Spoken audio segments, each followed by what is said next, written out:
नमस्ते हिंदुस्तान। मैं नवीन मेहता। मैं अपने यूट्यूब चैनल नवीन लॉ लाइव पे आपका वेलकम करता हूँ। फ्रेंड्स, इस वीडियो में हम लोग डिटेल से डिस्कस करेंगे सीआरपीसी का एक बहुत ही इम्पोर्टेंट चैप्टर है, चैप्टर 15 मीन्स चैप्टर 15। वो चैप्टर कहता है कि complaint to magistrate means magistrate के पास आप कंप्लेंट कैसे करें।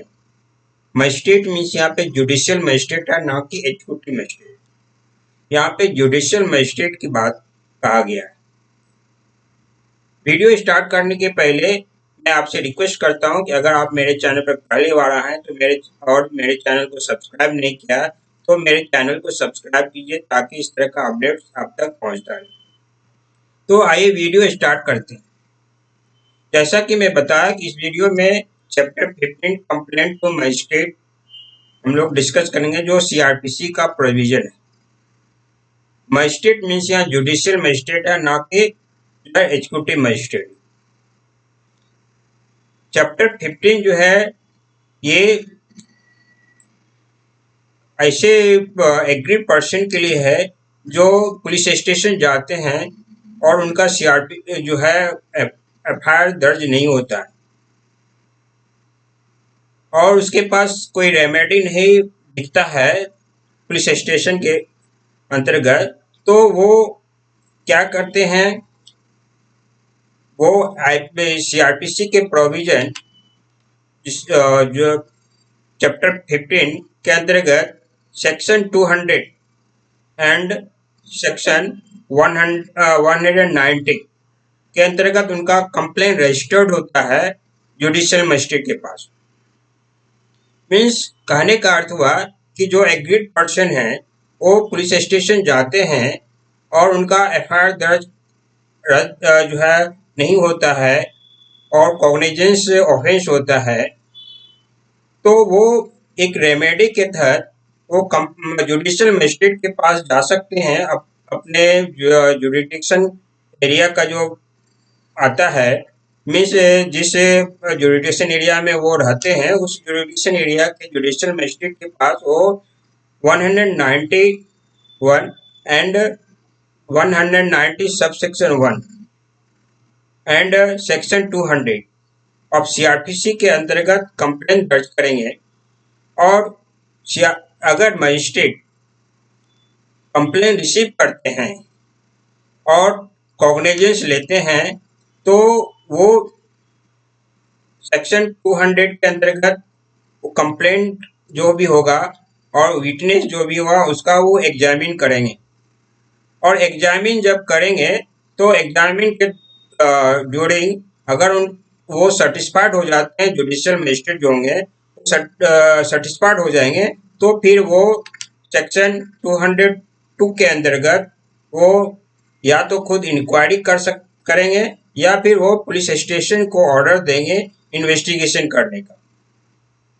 अगर वो सेटिस्फाइड उस समय में नहीं होते हैं तो वो सेक्शन 203 के अंतर्गत जो है वो इस कंप्लेंट को जो है डिसमिस भी कर सकते हैं या रिजेक्ट भी कर सकते हैं। लेकिन यहाँ पे एक बात मैं क्लियर कर दूं, सेक्शन 200 के अंतर्गत जो कंप्लेंट का जो एग्जामिन होना है या विटनेस का वो एग्जामिन होना है, ये एग्जामिन तभी हो सकता है अगर वो जो भी कंप्लेंट किया गया है एग्रीड पर्सन के द्वारा, अगर वो जुडिशियल मजिस्ट्रेट कॉग्निजेंस लेते हैं तो। अगर कॉग्निजेंस नहीं लेते हैं तो वो जो है कंप्लेनेंट का या विटनेस का वो एग्जामिन नहीं करेंगे। एक कई इस तरह के कई judgement supreme court already pass कर चुके हैं, जिसमें कहा गया है कि अगर जुडिशियल मजिस्ट्रेट किसी कंप्लेंट का अगर कॉग्निजेंस नहीं लेते हैं तो वो फिर कंप्लेंट का जो है कंप्लेनेंट का या फिर विटनेस का वो एग्जामिन नहीं करेंगे। दूसरा सिचुएशन एक भी और भी आता है कि अगर कंप्लेन हुआ है तो वो कंप्लेनेंट का एग्जामिन नहीं करेंगे। वो सिचुएशन है अगर कोर्ट ने कंप्लेन किया है किसी पब्लिक ऑफिसर के अंतर्गत या फिर सेक्शन 192 के अंतर्गत कोई जुडिशियल मजिस्ट्रेट ने किसी दूसरे जुडिशियल मजिस्ट्रेट को किसी केस को या किसी कंप्लेंट को जो है वो मेकओवर या ट्रांसफर किया है, तो इस पोजीशन में भी जो कंप्लेनेंट का या विटनेस का एग्जामिन नहीं होगा। तो यहाँ पे स्पष्ट करने का होगा कि अगर कोई एग्रीड पर्सन कंप्लेंट करते हैं मजिस्ट्रेट के पास, जुडिशियल मजिस्ट्रेट रिसीव करते हैं कंप्लेंट और वो जो है ना कॉग्निजेंस लेते हैं उस कंप्लेंट का, तो वो एग्जामिन करेंगे विटनेस का और कंप्लेनेंट का।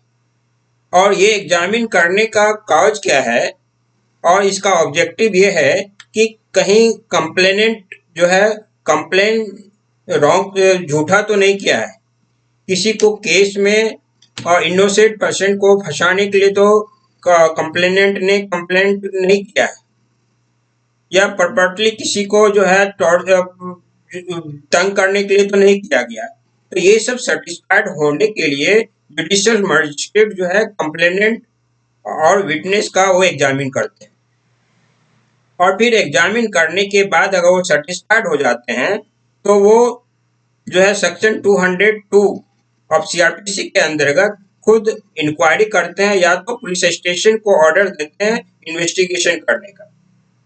और अगर ड्यूरिंग द इन्वेस्टिगेशन ये पाया जाता है कि जो है कंप्लेनेंट जो केस किया है या वहाँ पे कंप्लेंट किया है और ये कंप्लेनेंट का कंप्लेंट रॉन्ग है या फिर किसी तरह का जो है रियलिटी नहीं पाया गया है, तो वो सेक्शन 203 के अंतर्गत वो डिसमिस भी कर सकते हैं कंप्लेंट का, या रिजेक्ट भी कर सकते हैं कंप्लेंट का। इसी में एक सेक्शन जो है सेक्शन 201 भी आता है। वो सेक्शन 201 ऑफ सीआरपीसी कहता है कि ये मजिस्ट्रेट के डिस्क्वालिफिकेशन के बारे में बात करता है। अगर कोई कंप्लेनेंट के द्वारा किया गया है तो एक्यूज पर्सन जो है को अगर पता होता है तो इसको जो है वहाँ पे चैलेंज भी कर सकता है। इसको किस बेसिस पे चैलेंज कर सकता है? चैलेंज करने का है जुरिडिक्शन को लेकर चैलेंज कर सकता है कि वो जुरिडिक्शन में नहीं आता है। मीन्स जो मजिस्ट्रेट के पास कंप्लेनेंट ने कंप्लेंट किया है वो जुरिडिक्शन नहीं आता या प्रॉपर जुडिशियल मजिस्ट्रेट नहीं है।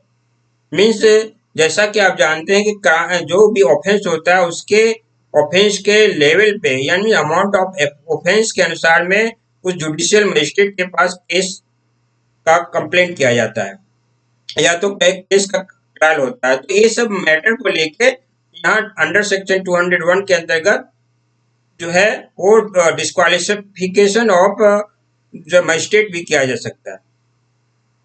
तो जैसा कि हम लोग देखा कि इस वीडियो में कि कोई व्यक्ति एग्रीड पर्सन है, वो व्यक्ति अगर जो है पुलिस स्टेशन जाता है और वो पुलिस स्टेशन में उनकी अगर कॉग्निजेंट ऑफेंस का रिपोर्टिंग नहीं होती है या रजिस्टर्ड नहीं होती है, तो फिर वो इस रेमेडी को लेके वो जुडिशियल मजिस्ट्रेट के पास under section 190 sub section 1 and section 200 के अंतर्गत जो है वो कंप्लेंट दर्ज कर सकती है और जुडिशियल मजिस्ट्रेट जो है इस पे जो है प्रोसेस चालू करेंगे। लेकिन सेक्शन 202 जो है ये स्पष्ट क्लियर करता है कि जुडिशियल मजिस्ट्रेट तब तक एक्यूज्ड को किसी तरह का समन्स नहीं भेजेगी या तो किसी तरह का अरेस्ट नहीं का वारंट नहीं भेजेगी या तो एक्यूज्ड को किसी तरह का वो कॉल नहीं कर सकती है आने के लिए। वो जब तक वो इंक्वायरी उसकी कंप्लीट नहीं हो जाती है, इंक्वायरी में सेटिस्फैक्शन नहीं हो जाता या इन्वेस्टिगेशन पुलिस के द्वारा कंप्लीट नहीं हो जाता, इन्वेस्टिगेशन के रिपोर्ट के बेसिस पे जुडिशियल मजिस्ट्रेट सेटिस्फाइड नहीं हो जाते हैं, तब तक सेक्शन 202 के अंतर्गत जुडिशियल मजिस्ट्रेट एक्यूज्ड को जो है वो कॉल नहीं कर सकते, या तो वारंट इशू नहीं कर सकते हैं या तो फिर वो सम्मन इशू नहीं कर सकते। उनको पहले सेक्शन 202 के अंतर्गत सेटिस्फाइड हो जाना पड़ेगा पहले तो कंप्लेंट को जो है या विटनेस को एग्जामिन करेंगे। एग्जामिन करने के बाद सेक्शन 202 के अंतर्गत जुडिशियल मजिस्ट्रेट है वो इन्वेस्टिगेशन या तो इंक्वायरी करेंगे। उसके बाद जब सेटिस्फाइड हो जाएंगे तो फिर जुडिशियल मजिस्ट्रेट जो है एक्यूज के अगेंस्ट जो है वो एक्शन ले सकते हैं। विदाउट जो है सेटिस्फैक्शन या भी विदाउट प्रॉपर जो इन्वेस्टिगेशन रिपोर्ट जो होगा या इंक्वायरी जो होगा उसके रिपोर्ट के अनुसार में एक्यूज को जो है नहीं बुलाया जा सकता है। पहले जुडिशियल मजिस्ट्रेट को सेटिस्फाइड होना पड़ेगा और सेटिस्फाइड होने के पर जो है वो उनको जो है वो जो भी इशू वारंट करेंगे या फिर समन्स इशू करेंगे उस पर उनको कॉज बताना पड़ेगा कि इनको कब बुलाया जा रहा है, क्यों लिस्ट का जो है वारंट इशू किया गया है। अगर ये 202 के अंतर्गत वो सेटिस्फाइड नहीं होते हैं, मीन्स इंक्वायरी में सेटिस्फाइड नहीं होते हैं या फिर इन्वेस्टिगेशन रिपोर्ट पर सेटिस्फाइड नहीं होते हैं, तो सेक्शन 203 के अंतर्गत जो वो केस को डिसमिस भी कर सकते हैं। लेकिन यहाँ स्पष्ट बता दूं कि अगर कोई भी एक्यूज पर्सन है एग्रीड पर्सन है वो कंप्लेंट करते हैं जुडिशियल मजिस्ट्रेट के पास में और उसका कंप्लेंट जो है अंडर सेक्शन 203 के अंतर्गत डिसमिस कर दिया जाता है तो या फिर रिजेक्ट कर दिया जाता है, तो उसके पास एक रेमेडी बचती है। वो सेशन कोर्ट में या फिर चीफ जुडिशियल मजिस्ट्रेट के कोर्ट में या तो हाई कोर्ट में वो अंडर सेक्शन 390 के अंतर्गत जाके जो है अपना रिपोर्ट कर सकते हैं। जो है वो अपील नहीं कर सकते हैं लेकिन वो रिपोर्ट कर सकते हैं जो। और अगर रिपोर्ट कर में उनका जो है सेटिस्फाइड हो जाएंगे जो भी चीफ जुडिशियल मजिस्ट्रेट है या सेशन कोर्ट का जो जज है या हाई कोर्ट का जो, तो फिर वो कंसर्न जुडिशियल मजिस्ट्रेट होंगे जिन्होंने रिजेक्ट किया है या डिसमिस किया है, उनको फिर वो ऑर्डर दे सकते हैं कि जो है आप इसको फिर से रिव्यू कीजिए। और ये रिव्यू उसी बेसिस पे होगा कि जो है फिर से उनका फ्रेश जो डॉक्यूमेंट्री रिव्यू जो है ना इंक्वायरी नहीं होगी। जो भी उनका रिकॉर्ड पे रहेगा डॉक्यूमेंट नहीं कोर्ट के रिकॉर्ड पे जो भी डॉक्यूमेंट रहेगा ड्यूरिंग द इन्वेस्टिगेशन या ड्यूरिंग द इंक्वायरी उसी को वो रिव्यू करेंगे या फिर से अपना उनको सुपरवाइज करेंगे जो है और उनको जो है गो थ्रू करेंगे और वो फिर से जो है ना डॉक्यूमेंट नहीं मंगाएंगे या फिर से फ्रेश इंक्वायरी नहीं करेंगे।